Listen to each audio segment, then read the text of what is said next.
Bienvenue au Centre Lettres Écrits de Montréal. On est très heureux de vous voir ce matin. On espère que la semaine a été bonne pour chacun de vous. On va juste partager avec vous quelques petites annonces juste avant le moment de louange. Comme d'habitude, on vous invite à écouter l'émission Il est écrit. Donc, l'émission Il est écrit passe tous les dimanches matins à 7 heures, je ne vais pas me tromper, sur Canal V. Donc, si vous vous levez tôt, donc faites des plans pour écouter l'émission Il est écrit demain matin sur Canal V. On vous invite aussi à continuer à garder dans vos prières le groupe missionnaire du Centre Il est écrit qui est actuellement dans la localité de Bois-Pin, dans le plateau central d'Haïti. Donc, ça fait déjà, demain, ça va faire une semaine. Donc, ils vont revenir à Montréal demain. On va prier pour que Dieu puisse les accompagner et puisse aussi bénir leur voyage de retour à la maison. On vous rappelle aussi que le Centre Il est écrit met à votre disposition une petite bibliothèque. Donc, vous avez la possibilité d'emprunter des livres et aussi du matériel audiovisuel. Donc, après le culte, on vous invite à aller faire un tour à l'étage et nos amis Claire-Marie Kinskoff et Elsie Paul pourront vous servir. À 11h, on va avoir donc des classes pour les enfants, donc pour les enfants de 0 à 3 ans, 4 à 6 ans et 7 à 11 ans. Donc, on vous invite à diriger les enfants vers leurs classes respectives à partir de 11h, donc juste avant le sermon. On va avoir aussi, tout juste après le culte, une réunion de prière donc avec le groupe de sentinelles du Centre Il est écrit.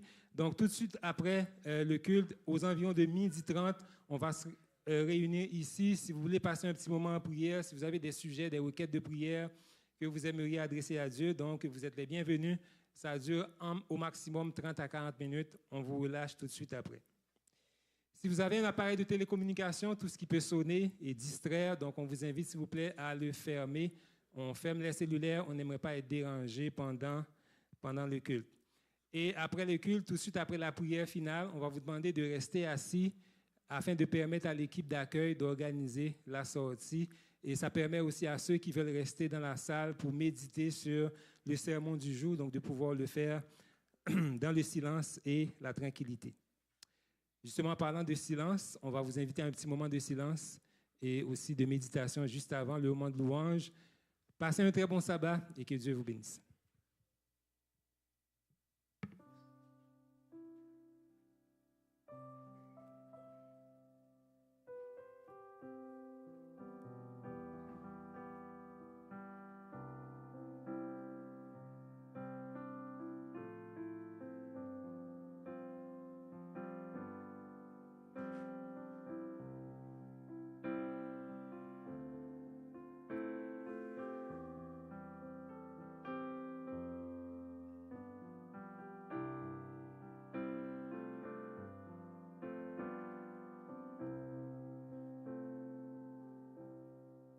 Une chose.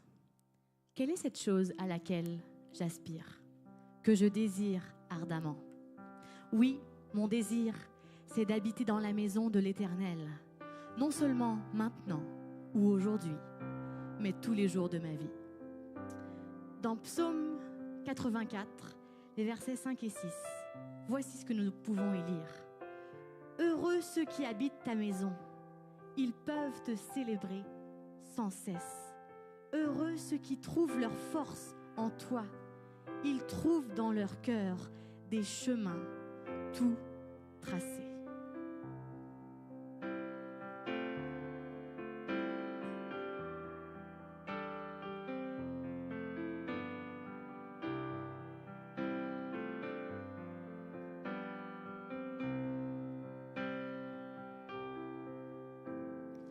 Une chose.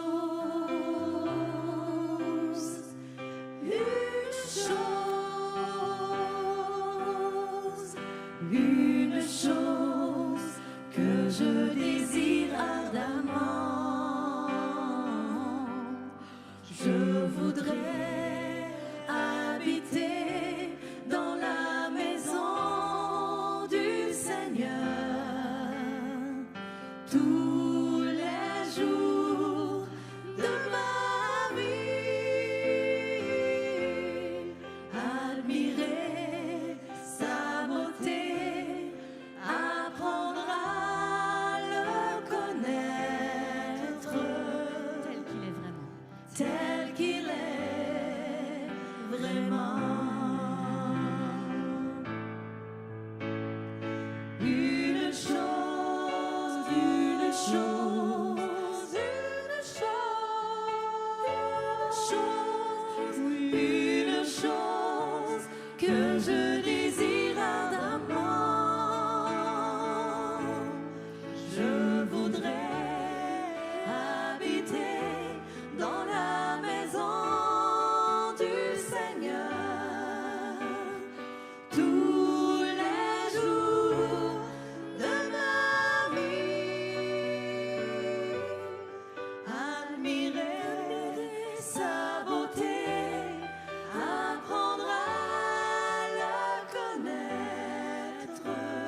Est-ce qu'il est bon d'être dans la maison de l'Éternel?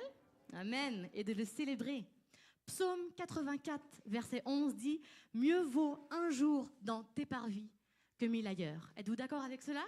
Oui. Et dans Jean, au chapitre 4 et verset 23, voilà ce que la parole de Dieu nous dit. « Mais l'heure vient, et elle est déjà là, où les vrais adorateurs adoreront le Père en esprit et en vérité.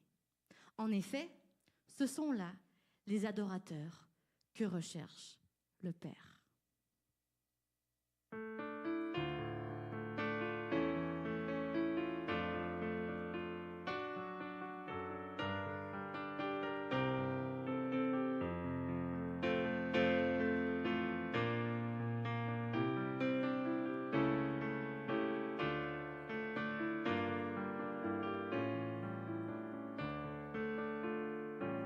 Nous t'adorons, ô Père, dans ton temple.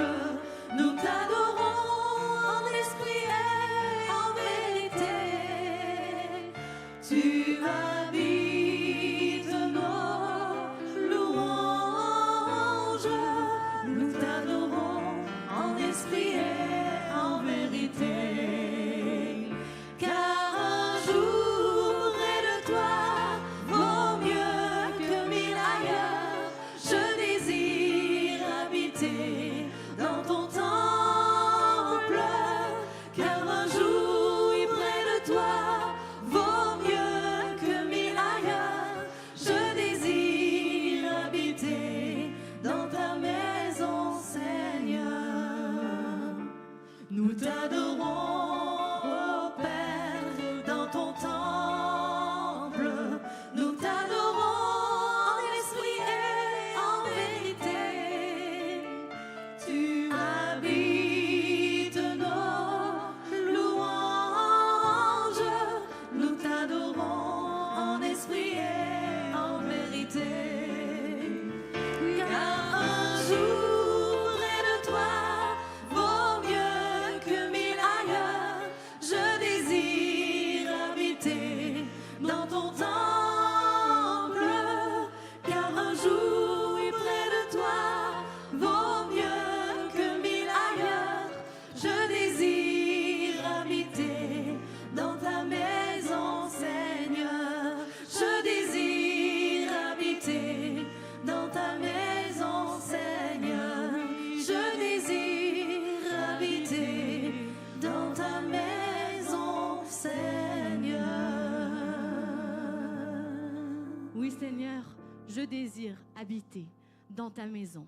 Je veux t'adorer en esprit et en vérité tous les jours de ma vie. Amen. Notre Dieu est parmi nous. Nous sommes dans sa présence.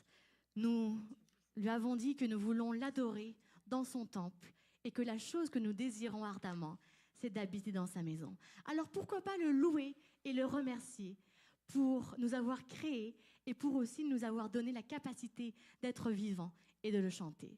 Si tel est votre désir, je vous invite à vous lever et nous allons chanter ensemble ce chant qui dit « Dieu de lumière, nous voulons t'adorer, te louer. Tu as créé les cieux et la terre. »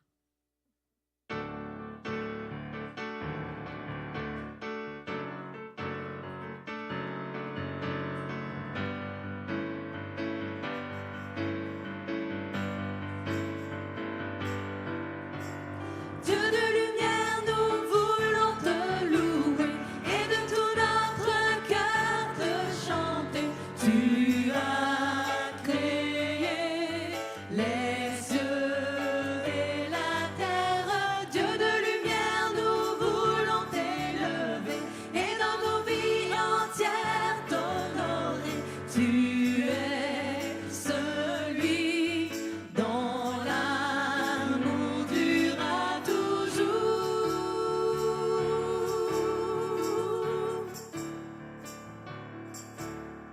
Lève-toi mon âme pour le rencontrer Les anges, et avec les anges viens le célébrer. viens le célébrer. Oh Dieu de lumière, nous voulons te louer et de tout notre cœur te chanter.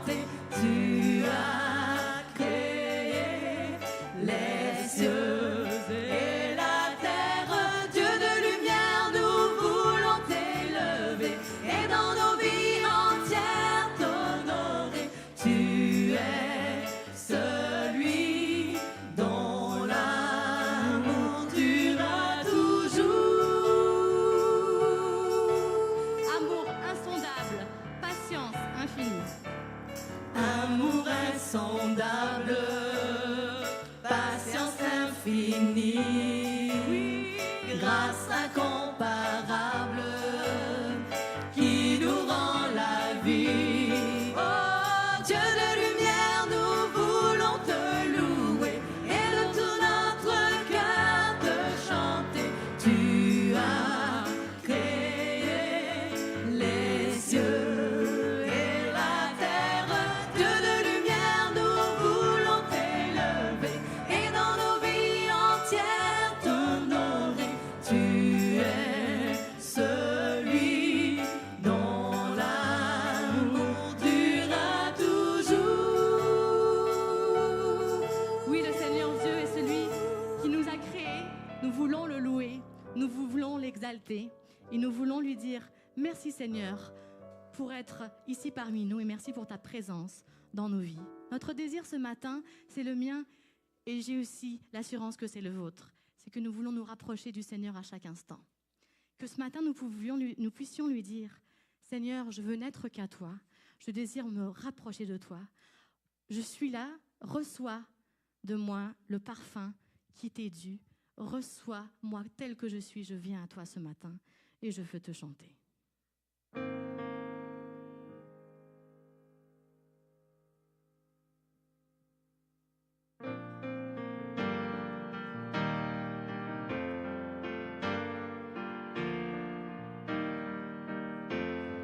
Reçois de moi le parfum qui t'est dû, la beauté de ton nom en mon âme éperdue.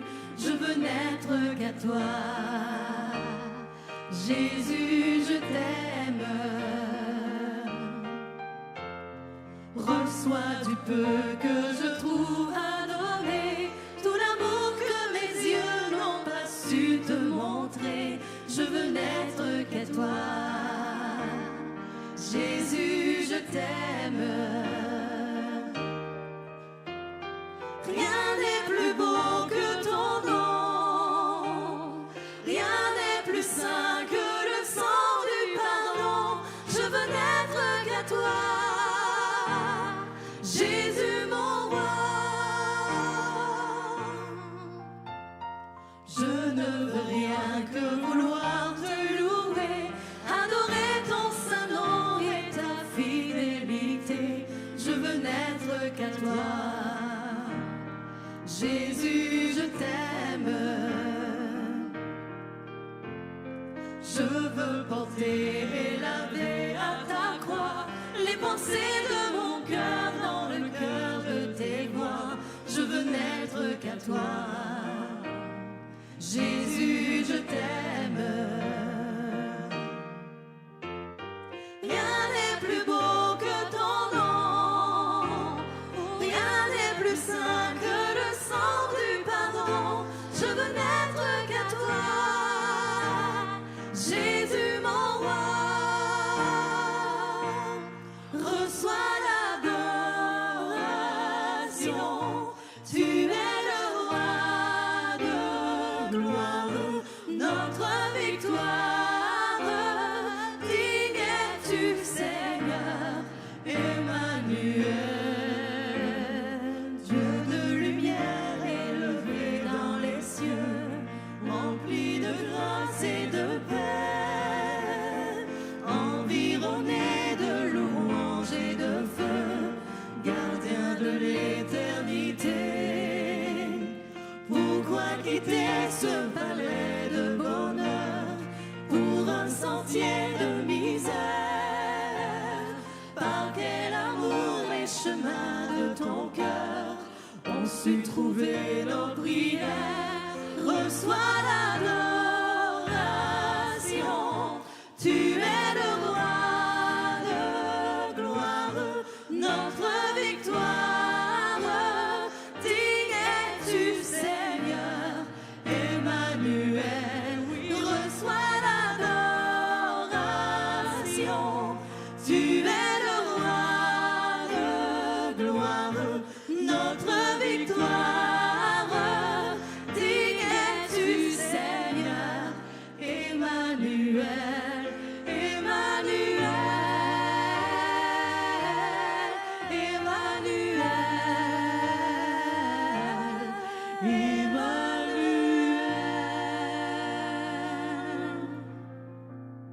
pouvez vous asseoir.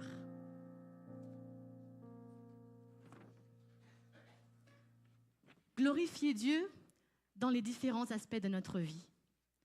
Nous pouvons glorifier Dieu à travers nos actions, à travers nos paroles, à travers nos pensées, notre attitude. Et voici ce qu'il nous est dit dans Philippiens, chapitre 4, verset 8. Enfin, frères et sœurs, portez vos pensées sur tout ce qui est vrai, tout ce qui est honorable, tout ce qui est juste, tout ce qui est pur, tout ce qui est digne d'être aimé, tout ce qui mérite l'approbation, ce qui est synonyme de qualité morale et ce qui est digne de louange.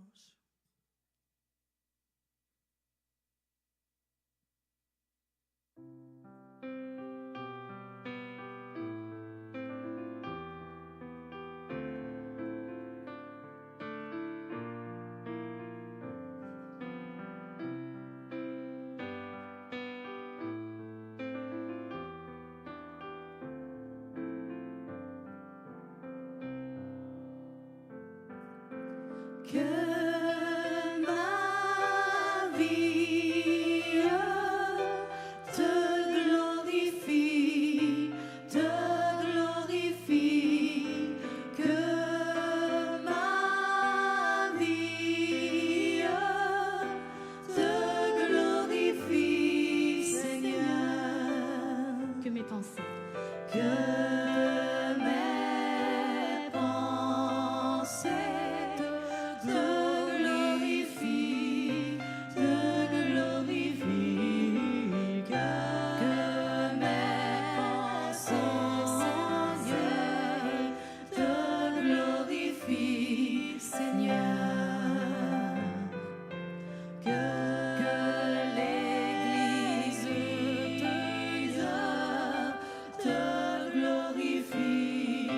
te glorifie, que l'Église Seigneur te glorifie, Seigneur. que tous nos chants te glorifient.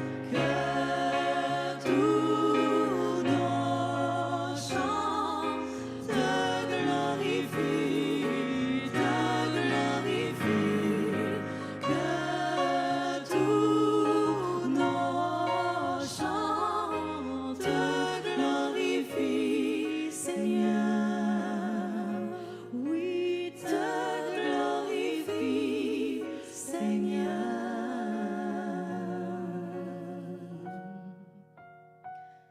Prenons maintenant un moment dans notre cœur, de façon personnelle, pour prier afin que nos vies puissent glorifier notre Père et aussi être un témoignage vivant pour les autres. Prions dans le secret de notre cœur.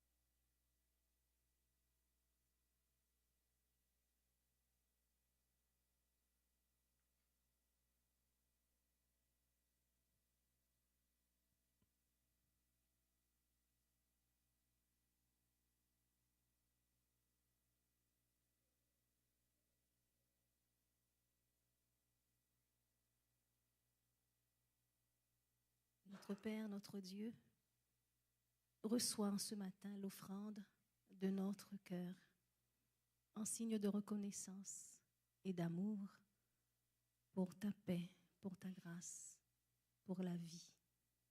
Merci de bénir l'assemblée ici, dans ce lieu. Remplis nos cœurs de ta présence. Et merci d'entendre et d'exaucer toutes ces prières qui sont montées vers toi. Et que ta volonté, Seigneur, se fasse dans nos vies. Au nom de Jésus. Amen. J'invite les responsables pour recueillir les dîmes et les offrandes, maintenant à s'avancer. Et nous allons chanter ce chant qui dit « Je marche avec Jésus, pas à pas sur les 3 chemins, je marche avec lui, ma main dans sa forte main. »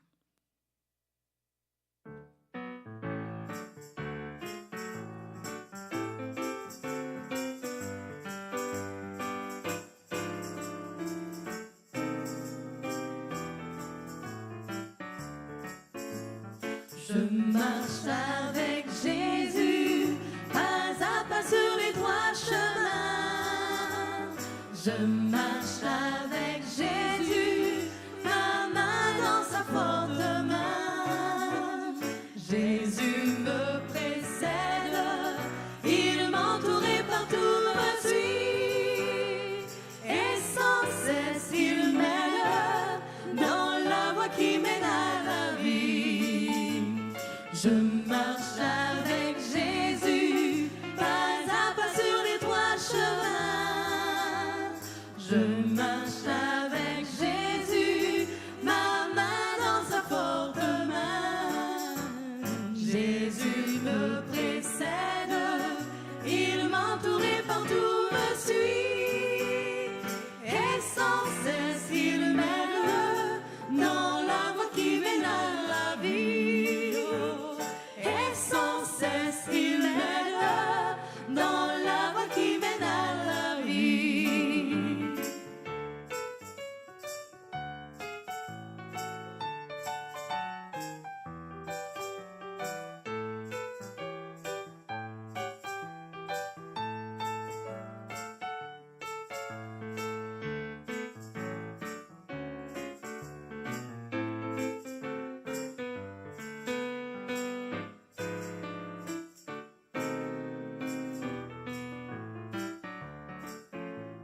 Je marche avec Jésus, pas à pas sur les trois chemins. Je marche avec Jésus, ma main dans sa forte main. Jésus me précède, il m'entoure et partout me suit. Et sans cesse il m'aide dans la voie qui mène à la vie. Je marche avec Jésus. Je marche avec Jésus, pas à pas sur les trois chemins. Je marche avec Jésus, ma main dans sa forte main. Jésus me précède, il m'entoure et partout me suit. Et sans cesse il m'aide dans la voie qui mène à la vie. Et sans cesse il m'aide dans la voie qui mène à la vie. Oui, Seigneur, nous voulons marcher avec toi à chaque instant. Et merci, Seigneur, aussi de nous apprendre et nous aider à être fidèles dans tous les aspects de notre vie.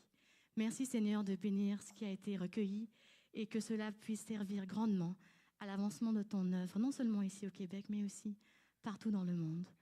Nous voulons que le plus d'hommes et de femmes puissent connaître la bonne nouvelle de l'Évangile et ton amour infini. Merci, Seigneur, d'être avec nous ce matin.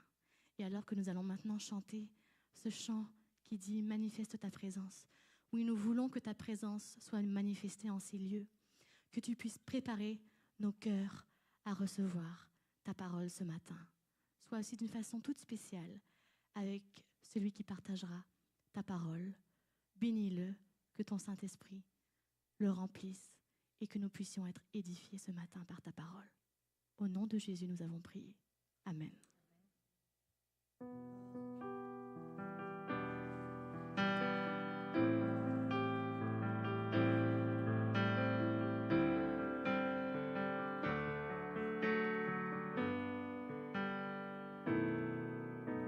Seigneur,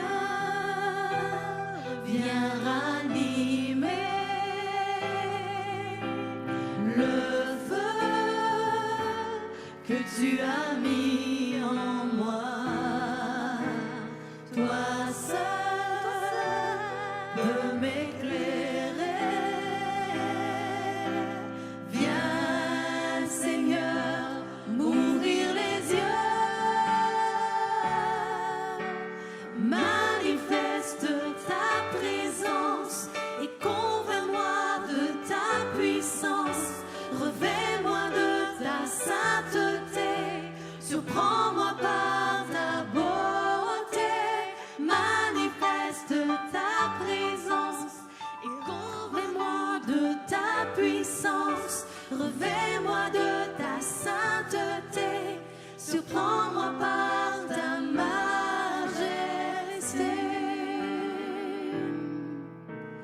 Seigneur, viens ranimer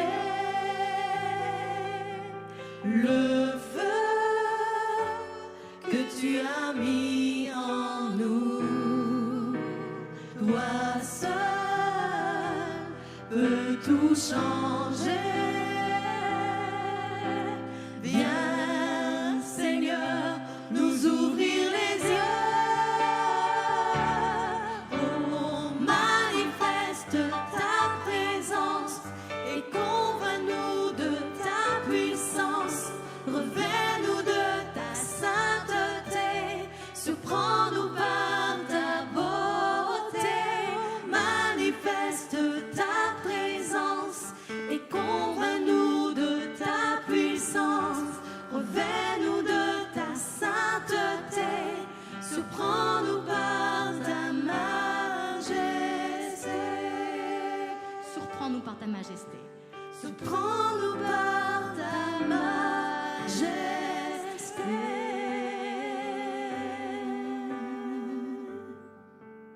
Amen.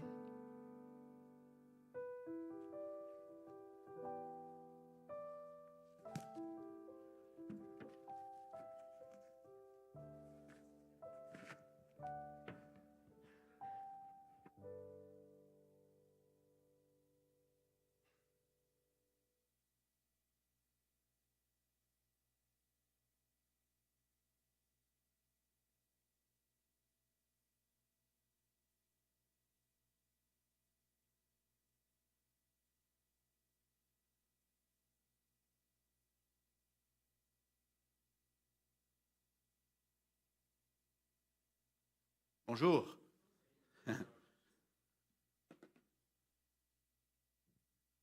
Vous allez bien? Tout le monde est réchauffé? Oh! Il y a quelque chose qui est tombé. J'y avais pensé, hein? Tout le monde est réchauffé? Oui? Vous avez été bénis par les louanges? J'ai beaucoup apprécié. J'ai beaucoup apprécié. Un beau groupe. Merci beaucoup. Très content d'être de retour avec vous en ce début d'année.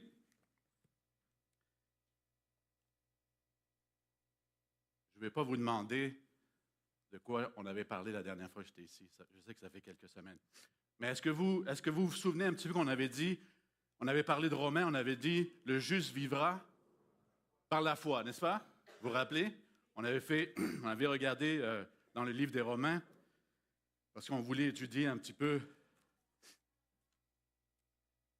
ces passages.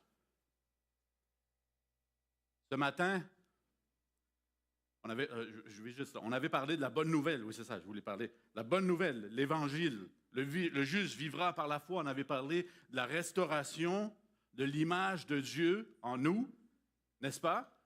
Qui était la bonne nouvelle. C'était ça le message de la bonne nouvelle. Dire la vérité à propos de Dieu dans notre comportement, dans notre vie. Vous vous rappelez, on avait parlé, on s'était imaginé avoir des extraterrestres qui viennent rencontrer Dieu parce qu'on a été créés à l'image de Dieu. Puis là, ils nous voient. Ils sont un petit peu déçus, n'est-ce pas? C'est vous qui avez été créés à l'image de Dieu. Dire la vérité à propos de Dieu dans notre vie, n'est-ce pas? Le juste vivra par la foi. Et je veux continuer un petit peu dans la même pensée parce que, vous savez, en théorie, de dire le juste vivra par la foi, dire la vérité à propos de Dieu dans notre vie, dans notre comportement, théoriquement, ça a l'air bien, mais est-ce que la vie chrétienne est toujours facile? La vie en général n'est pas facile, mais est-ce que la vie chrétienne est remplie simplement de belles journées ensoleillées, de joie, n'est-ce pas? La vie chrétienne n'est pas toujours facile. Elle est même des fois difficile. Courir avec persévérance, parce que Paul, alors qu'il nous a parlé dans Romains de l'idéal de la vie chrétienne, vivre par la foi, il va aborder le thème dans ces passages que j'aimerais regarder avec vous ce matin, si vous avez vos Bibles, dans le livre d'Hébreux. On va passer un petit instant Je dis toujours, je vous encourage, vous savez, quand vous étudiez, quand vous regardez, quand vous lisez la Bible, des fois, on n'a pas le temps de lire un livre complet, on n'a pas le temps de lire 3-4 chapitres. Mais je vous encourage, quand vous prenez un verset des fois, un verset, d'approfondir le message dans ce verset. Hébreux 12, verset 1. Hébreux 12, verset 1. Nous aussi, donc, puisque nous sommes entourés d'une si grande nuée de témoins, débarrassons-nous de tout fardeau et du péché qui nous enlace si facilement de tous côtés et courons avec endurance l'épreuve qui nous est proposée. C'est pourquoi j'ai intitulé cette petite présentation « Courir avec persévérance ». Le juste vivra par la foi, mais Paul il nous dit « Fais pas juste vivre, il faut que tu cours avec persévérance ». La vie chrétienne, c'est une course, c'est une épreuve, nous dit Paul, une épreuve qui nous est proposée. Et en même temps, au cours de cette épreuve, en parallèle avec cette course, il y a des choses, il y a des fardeaux qui nous empêtrent, qui nous cernent, qui risquent de nous amener à délaisser la course qui est devant nous. Et Paul, vous savez, il parle à ses Hébreux. Le livre d'Hébreux s'est dirigé vers le peuple d'Israël, Romains, Hébreux, vers le peuple d'Israël, vers l'Église. Et donc Paul parle à ces chrétiens, à ces Juifs, et il les avertit que, vous savez, malgré le fait que vous êtes des croyants sincères, des croyants honnêtes, vous courez le danger de vous retrouver empêtrés, de vous retrouver coincés par le péché et de vous détourner de cette vie chrétienne, de la course qui vous est proposée. Vous savez, je lisais récemment, des fois j'aime lire des biographies, des choses comme ça, je lisais récemment sur un homme qui s'appelle Lloyd Scott. Lloyd Scott, vous savez, il détient un record du monde absolument incroyable, record du monde qui est enregistré d'ailleurs dans le Guinness, le livre des records. C'est celui d'avoir couru le marathon le plus lent. Le plus lent de l'histoire du monde. M. Scott a couru un marathon, attention, en 6 jours, 4 heures, 30 minutes et 57 secondes. Non, il a couru. Il a couru. Il a couru en 6 jours. D'ailleurs, il en a fait 3. Il a fait celui de New York, ça a été un petit peu plus vite, c'était un peu moins de 6 jours. Mais son plus long, en 6 jours, 4 heures, 30 minutes, 57 secondes.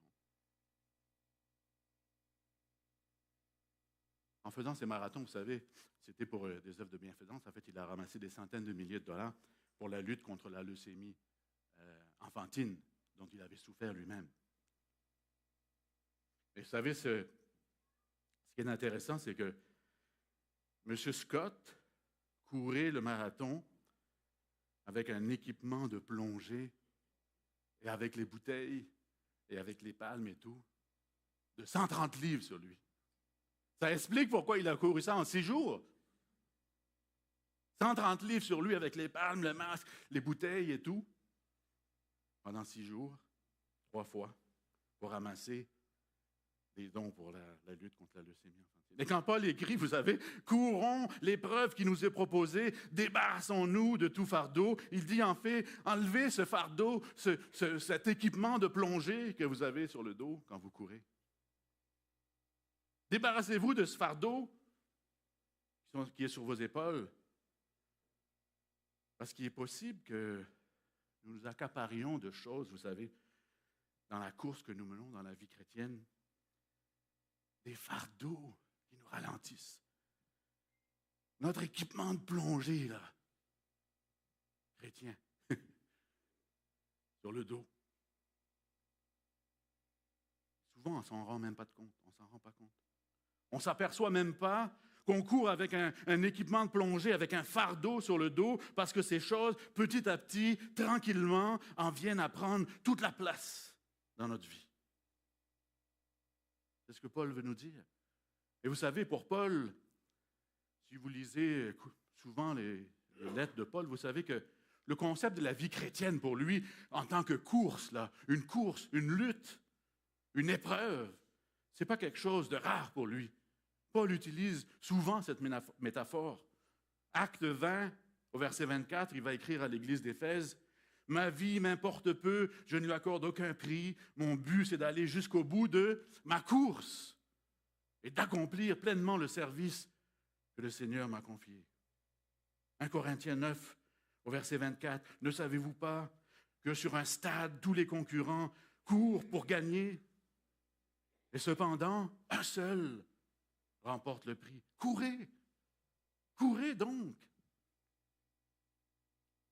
Comme lui, de manière à gagner. » Aux Galates, Galates 5, verset 7, il va dire, « Vous couriez si bien! Qui vous a détourné de l'obéissance à la vérité? » Qu'est-ce qui vous a fait quitter la course? Qu'est-ce qui vous a fait quitter la course, l'Église de Galates? Qui vous a détourné? Et vous connaissez ce passage dans 1 Timothée 4, au verset 7, où il va dire, « J'ai combattu, j'ai combattu le bon combat.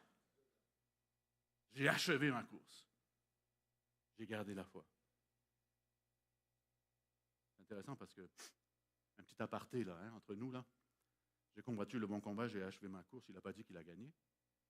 Il a dit qu'il a combattu, qu'il a achevé et qu'il a gardé sa foi.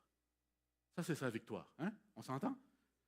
J'ai achevé ma course, j'ai gardé la foi. Parce que la vie chrétienne, ce n'est pas quelque chose de statique. Voilà. C'est son message. Ce n'est pas comme on vient à Christ, on se fait baptiser, on a entendu parler. Maintenant, on attend tout simplement quelque chose. C'est fini. On est arrivé, on a rencontré Jésus, on s'est fait baptiser, tout va bien.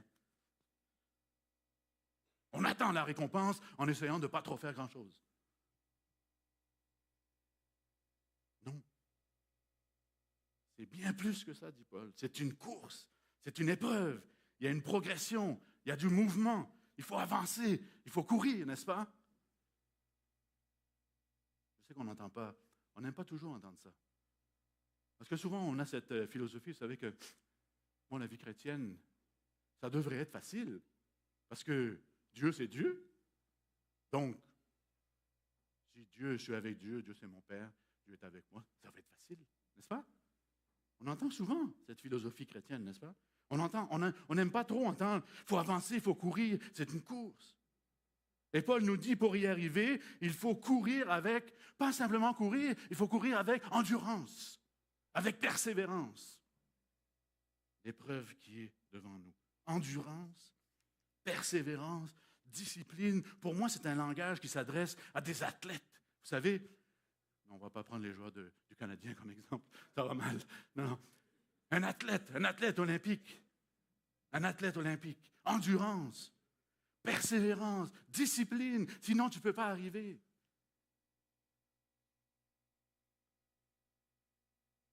Dans 1 Corinthiens 9, verset 24, vous savez, tout est relié, Hébreux, Corinthiens, Romains. 1 Corinthiens 9, verset 24, il va dire « Courez de manière à gagner ».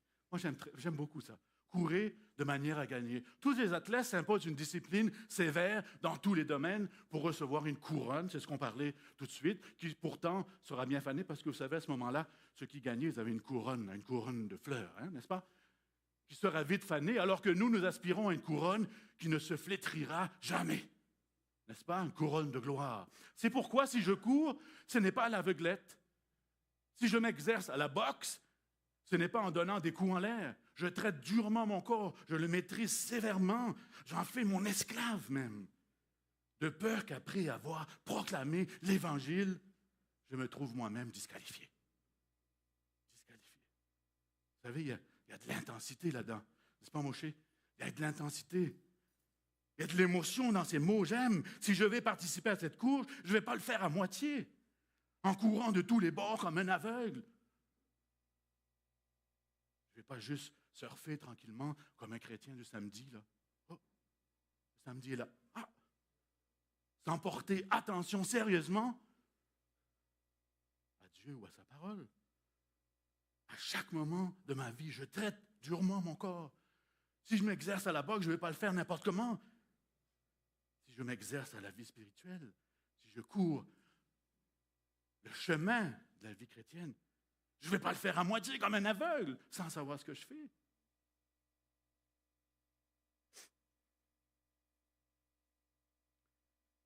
Si vous lisez Hébreux, vous savez, je vous encourage à le faire peut-être cet après-midi si vous avez du temps. Vous verrez que Paul met une emphase très importante sur le danger que les chrétiens courent continuellement, de s'éloigner tranquillement du chemin sans faire attention, petit à petit. C'est un des thèmes principaux de la lettre aux Hébreux. Il va les avertir du danger de glisser tout doucement en dehors du chemin, à s'éloigner du Dieu vivant, comme il le dit, d'avoir un cœur dur, endurci par la déception du péché. C'est les mots de Paul. Alors il leur dit, gardez confiance fermement jusqu'au bout. Parce que chacun d'entre vous, messieurs les Hébreux, est vulnérable. Chacun d'entre nous, chrétiens, est vulnérable. Vous savez, en fait, la triste vérité, là, on se parle juste entre nous trois, là. Okay? Juste entre nous. Là. La triste vérité, c'est que certains d'entre nous ici, même ce matin, là, dans 1 an, 2 ans, 3 ans, 5 ans, moi, je ne serai plus avec Dieu. Certains d'entre nous, dans le futur, seront aussi loin de Dieu qu'il est possible de l'être. Peut-être vous allez me dire, c'est un peu dur quand même. C'est dur ce que tu dis. Mais regardez autour de vous. Vous savez comme moi que ça arrive. On a été élevé dans l'Église, on a rencontré Dieu, on a cheminé avec des amis, d'autres chrétiens. Ils ne sont plus là.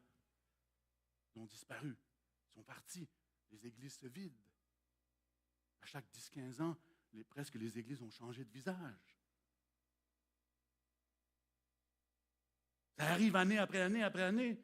Pas parce que les gens, les chrétiens, délibérément, volontairement, rejettent la vérité ou la vie chrétienne, ou ce à quoi ils ont cru, mais simplement parce que tranquillement, petit à petit, de façon imperceptible, nous dit Paul, on commence à s'éloigner, à glisser, imperceptiblement. Petit à petit, nous permettons à autre chose que Dieu de devenir la priorité dans notre vie. Nous permettons à autre chose de prendre la place des objectifs de Dieu pour moi, dans ma vie. Tranquillement, sournoisement. Et alors Paul nous dit comment éviter ça? Comment éviter qu'en tant que chrétien, on se laisse emporter tranquillement? Premièrement, il y a 3 choses sur lesquelles j'aimerais pencher ce matin, et toutes dans ce verset.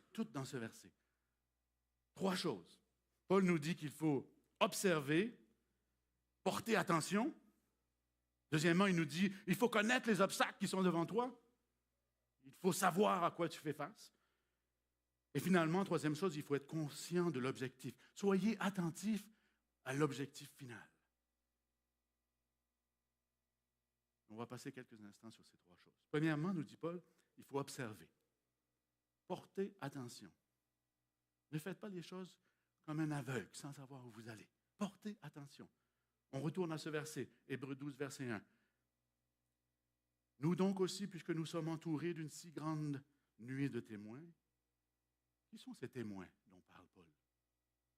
Qui sont ces témoins? Est-ce que quelqu'un a une idée?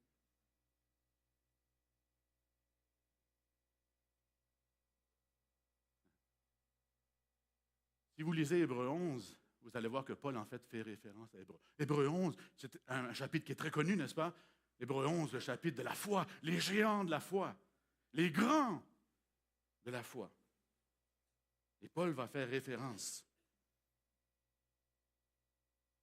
Ces géants de la foi dont il vient de faire l'éloge au chapitre précédent. Il va venir regarder Abraham. Regardez Abraham, regardez le témoignage de sa vie. Il a eu confiance que Dieu pouvait réaliser sa promesse, même s'il a dû attendre année après année après année. Il a combattu le doute, lui aussi, n'est-ce pas?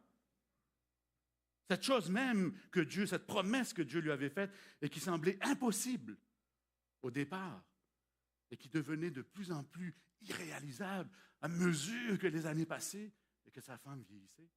Regardez-le. Ne vous attendez pas à ce que dans votre vie chrétienne, tout se passe en un clin d'œil, facilement, n'est-ce pas? Regardez Abraham. Il témoigne du fait que l'on doit attendre, qu'on doit faire confiance, être patient, jusqu'à ce que Dieu, en son temps, réalise ses promesses. Je reviens à ce verset. Puisque nous sommes entourés d'une si grande nuée de témoins, regardez le témoignage de Moïse. Relisez Hébreux 11. Moïse qui a fait confiance à Dieu pour ce qui semblait être une tâche impossible, irréalisable.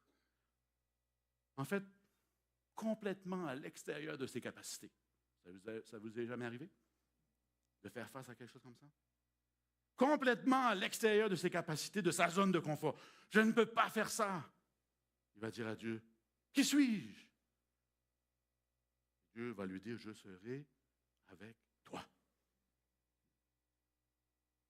Vous savez, ça me fait sourire parce que si vous lisez ce passage, vous allez voir que Moïse était quand même un petit peu nerveux. Même après que Dieu lui a dit, je serai avec toi, parce que Moïse va lui dire, ouais, OK. Mais là, moi, les Juifs, ils vont me dire, c'est qui ce Dieu? Qu'est-ce que je vais leur répondre? T'es qui, toi? N'est-ce pas? Qui es-tu? Ils vont me dire ça. Et Dieu va lui dire, je suis celui qui est. Je suis celui qui suis. Temps présent. Complètement, totalement suffisant pour toi. Et Moïse a dû avancer dans l'obéissance, sachant qu'humainement parlant, Moïse risquait tout, complètement tout. Hein? Voilà, il découvrit que Dieu était là, tel que promis. Moïse témoigne de ce que ça veut dire vivre par la foi. Le juste vivra par la foi en Dieu. N'est-ce pas? On avait regardé la dernière fois. Regardez Abel. Regardez Abel, nous dit Paul. Il a été tué parce qu'il a voulu vivre par la foi. Il a marché dans la foi. Alors que Caïn, son frère, lui, a refusé de le faire. Caïn voulait vivre à sa façon. Regardez le témoignage de Noé. Noé qui était prêt à croire en quelque chose que personne d'autre ne croyait. Tout seul. Non, on n'aime pas ça. Est-ce que dans une foule, là, vous avez un groupe, une compagnie, un groupe d'amis, vous aimez être le seul qui pense différemment, qui croit différemment, qui est tourné en ridicule, qui est traité de fou? Est-ce que vous aimez ça? On n'aime pas ça.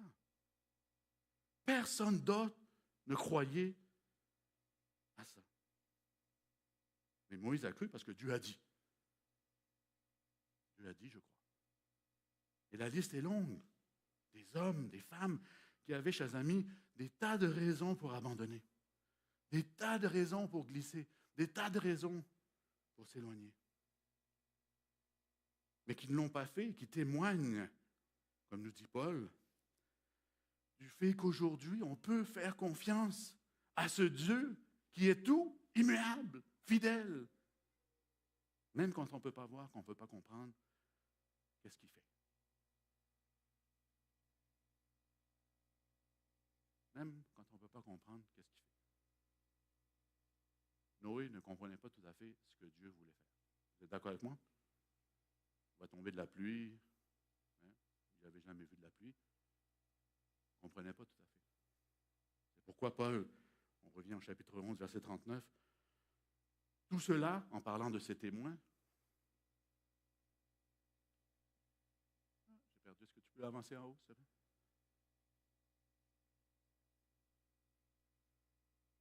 Au verset 11, chapitre 11, verset 39, tout cela, en parlant de ces témoins, bien qu'ayant reçu un bon témoignage grâce à leur foi,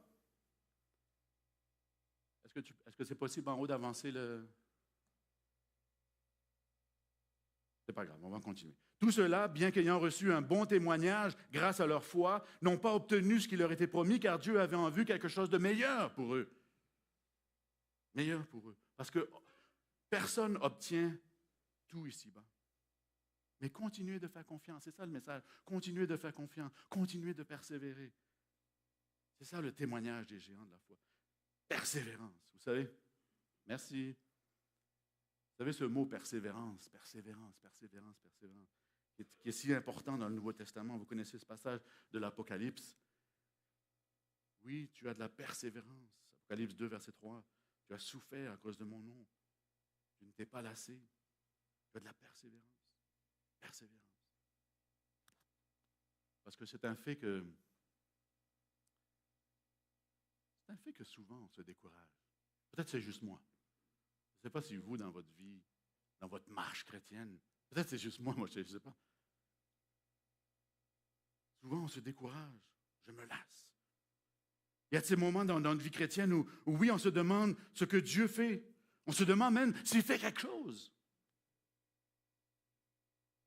On se demande, on se questionne pourquoi mes prières semblent rester sans réponse. Est-ce que c'est ma façon de prier? Est-ce que je ne prie pas assez? Est-ce qu'il y a quelque chose dans ma vie qui bloque mes prières envers Dieu? On se bat contre ses sentiments, contre ses pensées.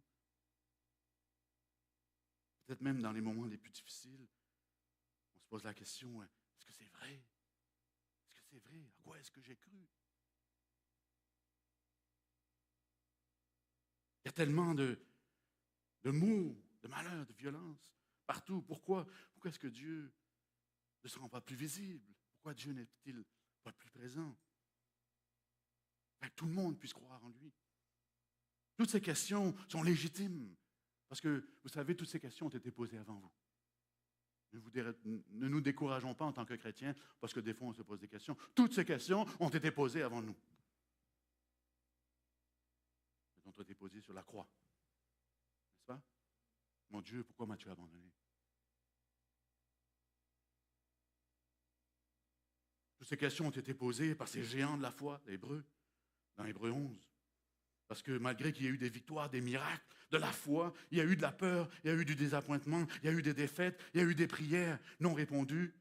Vous connaissez ce passage un peu plus loin?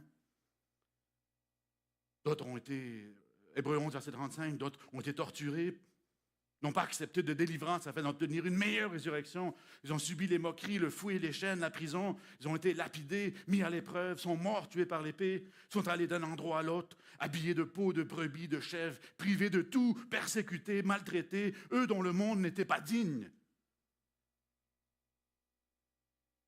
Ils erraient dans le désert, dans les montagnes, dans les grottes. Tout cela, tous ces gens. Entre parenthèses, ce passage est inclus dans Hébreux 11, où Paul parle des géants de la foi. N'est-ce pas? C'est inclus. Il les inclut, là, dans les géants de la foi, dans les grands vainqueurs. Ils ont reçu un bon témoignage au sujet de leur foi. Laissez-moi vous dire. Au sujet de leur foi. Non pas leur foi de pouvoir se sortir de leurs problèmes, mais leur foi en Dieu, quoi qu'il arrive. C'est ça la différence. Quoi qu'il arrive, quelles que soient les circonstances, foi en Dieu. Vous allez reconnaître ce passage. Nous savons que notre Dieu peut nous délivrer. Mais, c'est où ça? Les amis de Daniel, face au feu, n'est-ce pas? Fournaise ardente. Nous savons que notre Dieu peut nous délivrer. Mais sache, ô roi, que dans le cas où ça ne se passe pas comme on espère, nous choisissons de servir Dieu. Ça, c'est la foi dont Paul parle ici, auquel Dieu rend témoignage. Ils ont reçu un bon témoignage de leur foi. Parce qu'une des façons les plus faciles pour nous, les chrétiens, maintenant, les plus faciles de s'éloigner de Dieu, de notre vie, c'est d'avoir une foi basée sur les circonstances de notre vie, sur nos émotions. Si Dieu me bénit, me donne une bonne vie, je croirai en lui, je lui ferai confiance. Si le soleil, lui, si le ciel est bleu, l'herbe verte, je le servirai, je l'adorerai. L'Évangile, le nom m'échappe. L'Évangile, j'allais dire de la facilité. On entend souvent ça dans les églises. Si le soleil, lui, prie, Dieu va te bénir, crois en lui. Mais si la lumière s'est éteinte dans ma vie, si tout est noir, si le soleil ne luit pas, si je suis face à la fournaise ardente, tout est noir, que je ne comprends plus dans ma vie ce qui se passe et que tous les doutes possibles commencent à m'envahir, alors on commence à croire à nos doutes. Les doutes commencent à être ce à quoi on croit. Et notre foi ne surmonte plus ces épreuves-là. Les doutes deviennent notre réalité. Une foi basée sur les circonstances de notre vie. Sache, ô Dieu, ô roi, que si ma vie ne se passe pas comme j'aimerais qu'elle se passe, sache que je choisis de suivre Dieu. Face à la fournaise ardente, face à la croix, n'est-ce pas? Face au lion, face à Caïn. Je choisis de croire Dieu. C'est pourquoi Paul dit, chers amis, assurez-vous d'observer, de vous souvenir de ce que Dieu a fait dans le passé. Regardez, vous qui êtes entourés d'une si grande nuée de témoins. Regardez, rappelez-vous de ce que Dieu a fait dans votre vie, dans ma vie. Et ne lisez pas simplement dans la Bible les bonnes histoires, celles qui finissent bien. On aime ces histoires-là. C'est toutes les histoires qu'on apprend à nos enfants. Vous savez, ça finit toujours bien. Lisez les histoires difficiles. Des histoires qui, humainement parlant, ne finissent pas toujours bien. Mais ces histoires auxquelles Dieu rend témoignage. Lisez l'histoire de la croix. Humainement parlant, ça n'a pas bien fini. On s'entend? Observez, rappelez-vous, sachez. Deuxièmement, Paul va dire, connaissez les obstacles. Sachez ce qui est en face de vous. Débarrassons-nous de tout fardeau et du péché qui nous enlace si facilement de tous côtés. Il y a des choses qui sont des fardeaux et des péchés qui nous cernent, qui nous coincent. Parce que c'est une chose de se souvenir de ce que Dieu a fait pour nous, et c'est une chose d'essayer de courir avec un équipement de 130 livres sur le dos, avec des fardeaux. Débarrassez-vous de ces fardeaux. Sachez quels sont ces fardeaux dans votre vie.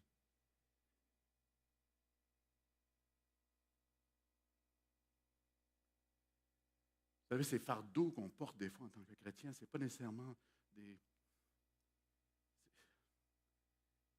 c'est pas nécessairement volontaire, je veux dire. Ce n'est pas nécessairement des résultats de décisions conscientes, là. Vous savez, comme je disais tout à l'heure, c'est des choses qui petit à petit, tranquillement, prennent de plus en plus de place dans ma vie, dans notre vie, qui deviennent prioritaires. Puis un jour, on se réveille pour se rendre compte qu'on est coincé, cerné, parce que notre vie est devenue.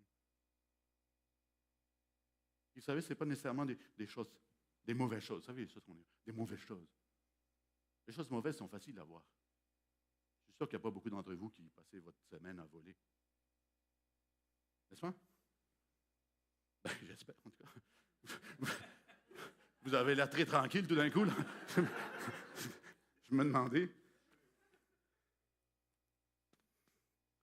Les choses mauvaises sont faciles à voir venir, n'est-ce pas?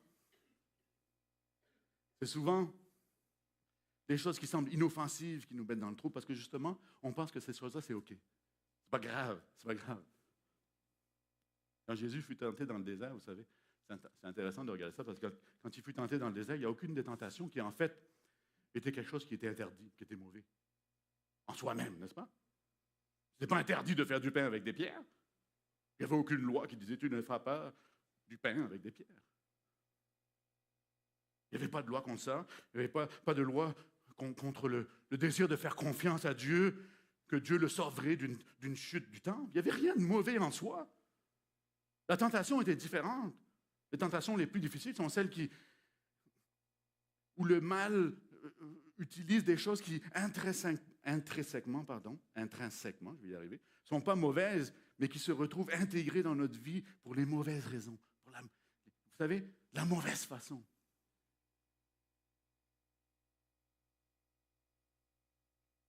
Faire du pain avec des pierres, t'as faim. Tu peux faire des pains avec du pain avec des pierres. Mais pour Dieu, c'était s'assujettir pour Jésus à Satan. C'était ça le problème. Ce n'était pas le pain. Voyez-vous, dans cette liste d'Hébreux 11, cette liste des géants, la foi, ce qui m'interpelle beaucoup là-dedans, c'est pas nécessairement ceux qui sont inclus là, parce qu'on s'y attend. Si vous lisez la Bible, vous y attendez à trouver Noé, Abraham, etc. N'est-ce pas? Ce qui m'interpelle, c'est les gens qui auraient dû être là, qui ne sont pas là. Vous voyez ce que je veux dire? Caïn aurait dû être là, géant de la foi, très, très, très près de l'histoire de Dieu, du Jardin d'Éden. Caïn aurait dû être un géant. Ses parents parlaient avec Dieu, tout près, c'est tout près. Mais il voulait que sa relation avec Dieu soit basée sur ses propres termes à lui, ses ambitions à lui, ses croyances à lui, ses émotions, ses feelings à lui. C'est comme ça que moi je veux faire ça. Ça va être OK avec Dieu. Mais c'était pas, permettez-moi, je dis ça, c'était pas mauvais d'amener des fruits à Dieu. Dieu, je t'amène les meilleures choses que j'ai récoltées. C'est pas ce que Dieu avait demandé. Mais c'est pas grave, Dieu va s'ajuster, parce que moi, j'aime mieux faire ça. Caïn va finir par tuer son frère. Parce que son frère, lui, préfère vivre par la foi. Vous savez, Ésaü aurait dû être là. Ésaü. Le premier-né d'Isaac. Avec toutes les promesses, les bénédictions qui se rattachaient à cette naissance. C'est un bon vivant, Ésaü. Il voulait avoir tout facilement, sans effort. Il va perdre ses bénédictions au profit de Jacob, qui lui va devenir l'ancêtre du peuple d'Israël. Il n'est pas dans cette liste. Saül. Rassurez-vous, je ne vais pas tous les passer. Ouais. J'ai vu des regards d'interrogation, là. Non, on ne va pas tous les faire, mais Saül, quand même, c'est le premier roi. Le premier roi du peuple de Dieu. Il aurait dû être sur cette liste. Un géant de la foi, un leader de l'histoire du peuple de Dieu. Celui qui fut appointé par Dieu, rempli de l'Esprit de Dieu, de telle façon que tout le monde savait que Dieu était avec lui. L'orgueil, petit à petit. En quelques chapitres dans l'histoire du roi Saül, en quelques chapitres, il passe de cet homme extraordinaire à un homme qui va consulter les morts.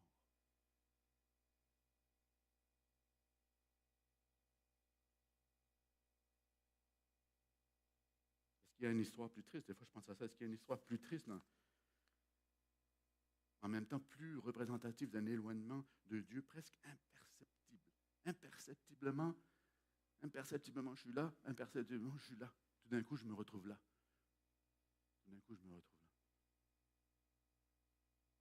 L'antidote pour ces dangers, nous dit Paul, c'est un mélange de discipline, d'assiduité, de vigilance, de persévérance. C'est une course, chers amis. C'est un combat. Ce n'est pas une sieste. N'est-ce pas? Ce n'est pas une sieste. Si vous regardez le livre des Hébreux dans son ensemble, Paul va nous enseigner que la vie chrétienne, c'est une vie de repos, oui, mais c'est une vie de combat. Une sorte de dualité. Ce n'est pas contradictoire, chers amis. De repos en Christ, parce que dans Hébreux 4, par exemple, on peut lire « Redoutons donc, alors que la promesse d'entrer dans son repos reste valable, que l'un de vous ne semble être resté en arrière. » C'est un repos dans la toute... Souvent, je prie, moi, parce que j'ai tendance à contrôler, vouloir contrôler ma vie, à être inquiet de plein de choses, à être dans les détails. Et je dis à Dieu, laisse-moi rentrer dans ton repos. Laisse-moi me reposer en toi. Laisse-moi faire confiance. Laisse-moi aller. Laissez aller les choses. Un repos dans lequel tous les chrétiens sont invités. On ne porte plus un fardeau sur nos épaules, on le transfère sur les épaules de Christ. Ces soucis,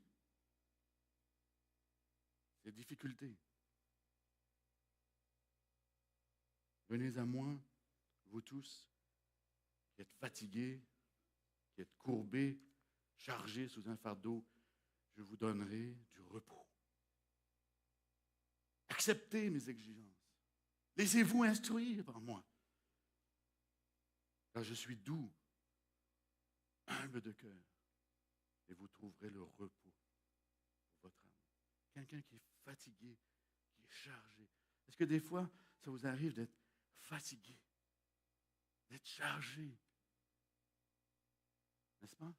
De courber sous le doute, de courber sous le désespoir. Fatigué, chargé. Je vous donnerai du repos.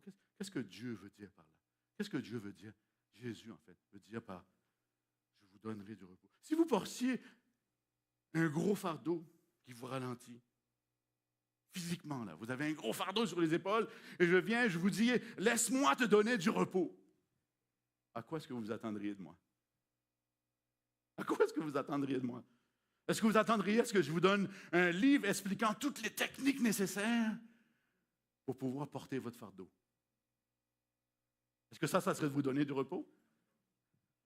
Est-ce que vous attendriez à ce que je vous donne des bons gants, là, puis des straps, vous savez, comme les gens qui déménagent les frigidaires, là, vous savez, ils ont des straps, là. Puis je vous donne des straps et des gants, puis porte ton fardeau.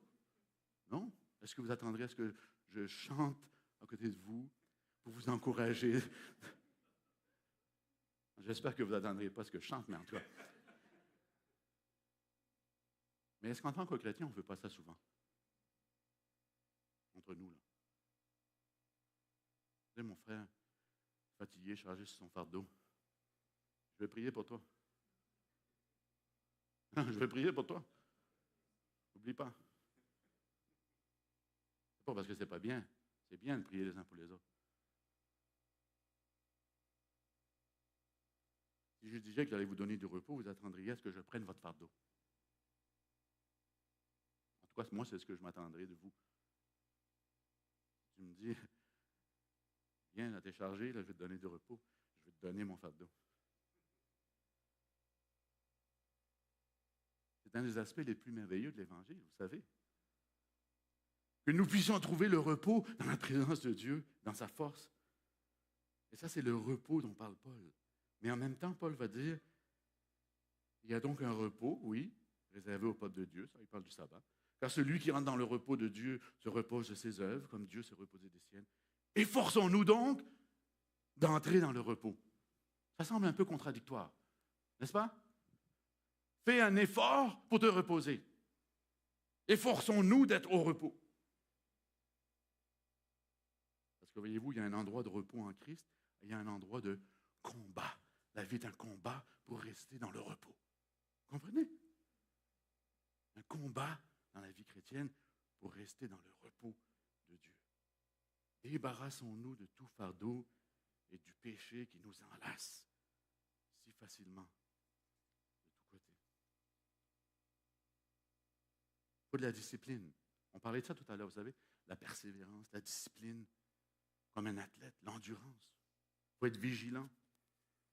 Toujours se dire, est-ce que c'est une chose qui va me faire glisser? Est-ce que c'est une décision qui va me faire m'éloigner? Est-ce que c'est un danger pour ma vie chrétienne? Parce que vous savez, souvent on joue au chat et à la souris avec le péché. N'est-ce pas? On ne veut pas commettre le mal, bien entendu. On sait qu'est-ce que c'est, on ne veut pas. Mais on joue un peu autour. Hein? Dans notre esprit, et rapidement, sans s'en rendre compte, on devient submergé par ça. Submergé. On cerne, on tourne autour, dans notre esprit. raconté cette histoire à Saint-Hubert l'autre fois. Je vais vous raconter cette histoire. C'est un écrivain, poète du Kenya. Il a écrit un livre, Les Histoires d'Afrique. Cet homme s'appelle Callisto Odidi. Callisto Odidi. Les Histoires d'Afrique. Et alors, il raconte l'histoire. Parce qu'au Kenya, semble-t-il, il y a une loi qui défend de manger du porc-épic. C'est correct? On ne mange pas. Mais quand même. Et alors, un jour, il y a un homme qui part à la chasse au porc-épic. Et quelqu'un le voit, il lui dit, mais tu sais, il y a une loi. Tu ne peux pas manger du porc-épic. La personne lui dit, oui, je suis d'accord, je connais. Mais il n'y a pas de loi qui dit, je ne peux pas chasser le porc-épic. N'est-ce pas?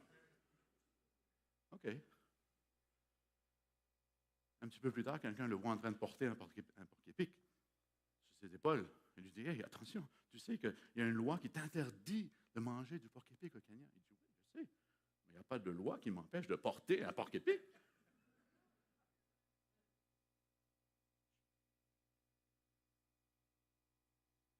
Un petit peu plus tard, on l'a vu en train de faire cuire un porc-épic.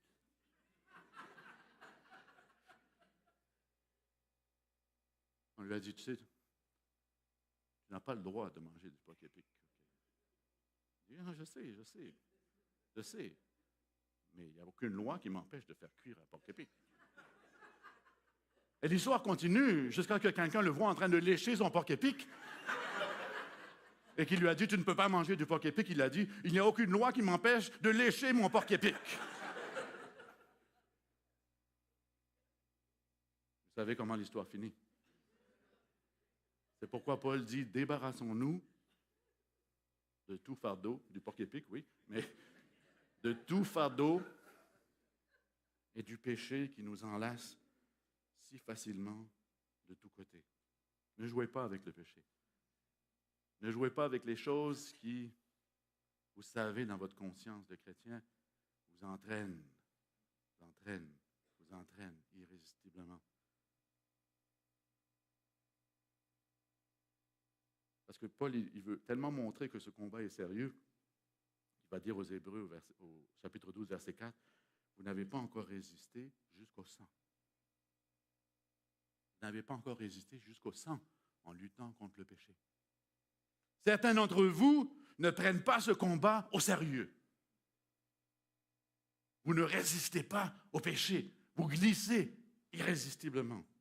Ce n'est pas une promenade, ce n'est pas une sieste. Vous n'avez pas résisté encore jusqu'au sang, comme ces témoins d'Hébreux 11. Vous n'êtes pas sérieux. Troisièmement, Paul va dire, soyez conscients des objectifs. Alors, gardez en mémoire ce que Dieu a fait pour vous, ce que Dieu a fait pour les autres, l'histoire du peuple de Dieu, l'histoire de Dieu. Connaissez les obstacles qui sont devant vous, sur votre chemin, sur vos épaules. Et finalement, soyez conscients de l'objectif, du comment. Gardons les yeux fixés sur Jésus, qui fait naître la foi et l'amène à la perfection. Oui, chers amis, le chapitre 12 est une sorte de commentaire sur le chapitre 11, qui lui est un chapitre sur la vie par la foi. Vous savez, je fais le lien avec ce dont on avait parlé il y a quelques sabbats, n'est-ce pas, quelques samedis passés, quelques semaines. Le juste vivra par la foi. Le chapitre 11, c'est un chapitre sur la vie par la foi. Et Paul dit, à travers tout ça, gardez les yeux fixés sur Jésus parce qu'il est l'auteur de votre foi. Votre foi n'est pas venue toute seule. Il est l'auteur de cette foi et c'est lui qui va la rendre parfaite dans votre vie. Le problème, c'est que nous tendons à fixer nos yeux justement sur les fardeaux qu'on a sur les épaules. Les obstacles devant nous sur notre vie. Sur les choses qui nous retiennent, sur le péché qui nous cerne. On dit, comment est-ce que je vais vaincre? Comment est-ce que je peux vaincre cela? Comment est-ce que je peux faire?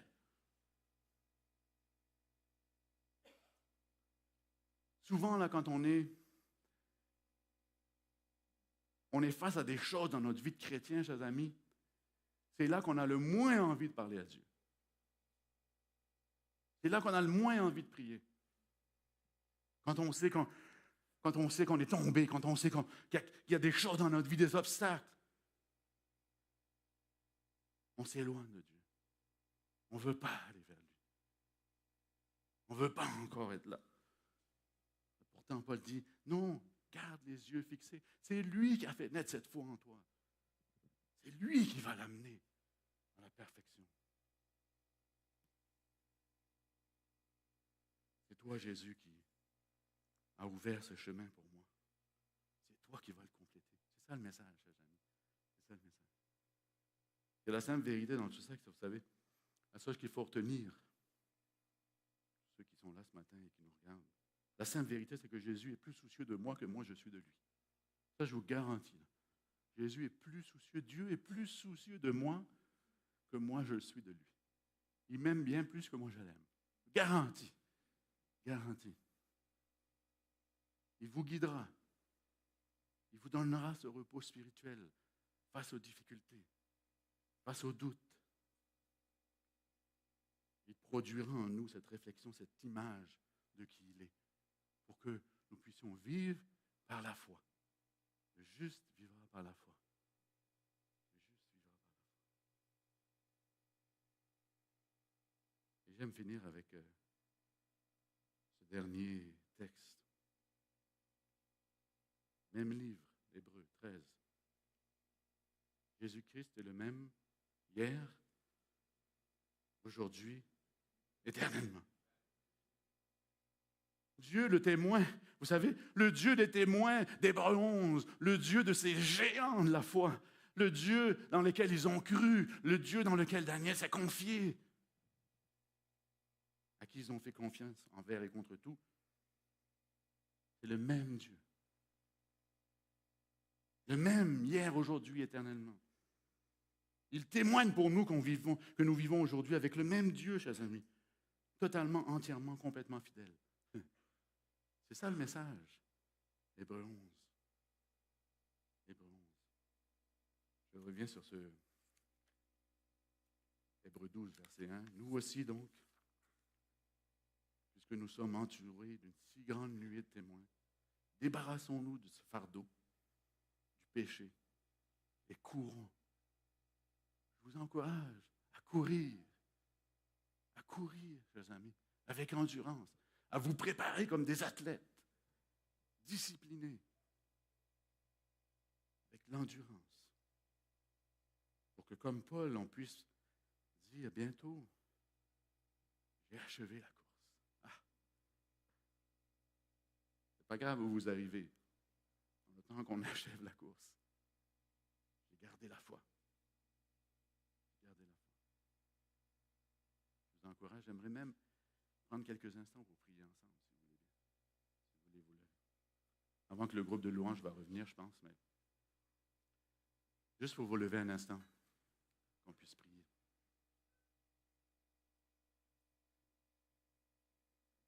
Seigneur, je voulais juste finir ces quelques mots en prière.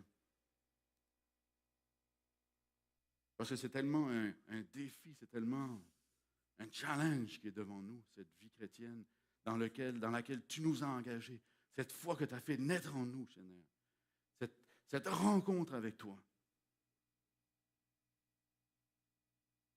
Souvent, on marche dans cette course, on prend des siestes, on s'arrête. Encourage-nous, Seigneur. Cette foi que tu as créée en nous, s'il te plaît, amène-la. Amène-la jusqu'au bout. Qu'on soit discipliné, qu'on soit attentionné. Afin que, quelles que soient les circonstances de notre vie, Seigneur, et il y a des circonstances qui sont plus difficiles que d'autres. Il y a des circonstances qu'on ne comprend pas. Il y a des circonstances qui nous font douter. Il y a des circonstances qui nous enragent. Quelles que soient les circonstances de notre vie, qu'on puisse dire, moi et ma maison, nous servirons l'Éternel. Amen.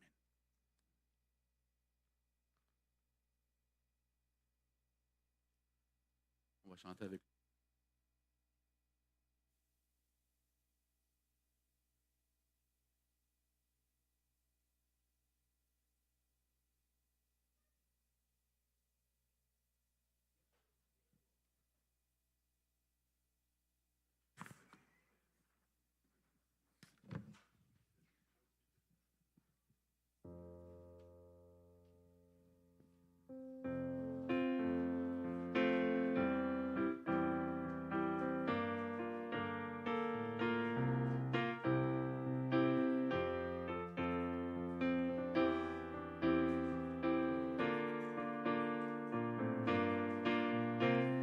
Dans ce désert de lassitude où mes pas m'ont amené, quelque part où je ne sais, j'ai dû lâcher ta main. Dans ce silence, je veux me taire et retrouver ta voix. Je continuerai à t'adorer, oui, car tu m'as aimé le premier. Malgré mes doutes et mes questions, tu restes le même. Je continuerai à te louer, à compter sur ta fidélité. Dans le désert ou l'abondance, tu m'accompagnes. Dans ma détresse, ma solitude, je sais que tu es resté. Ce n'est pas toi qui m'as laissé, je voudrais revenir. Dans ce silence, oui, je veux me taire et retrouver ta voix. Je continuerai à t'adorer, car tu m'as aimé le premier. Malgré mes doutes et mes questions, tu restes le même. Je continuerai à te louer, à compter sur ta fidélité. Dans le désert ou l'abondance, tu m'accompagnes. Oui, je continuerai.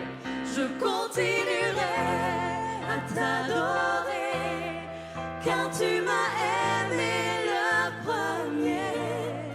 Malgré mes doutes et mes questions, tu restes le même. Je continuerai à te louer, à compter sur ta fidélité. Dans le désert ou l'abondance, tu m'accompagnes. Dans le désert ou l'abondance, tu m'accompagnes.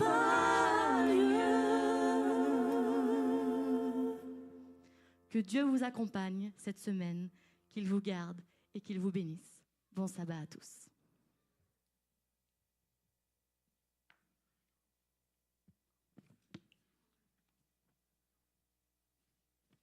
Vous pouvez vous asseoir. Nous invitons les responsables à diriger la sortie.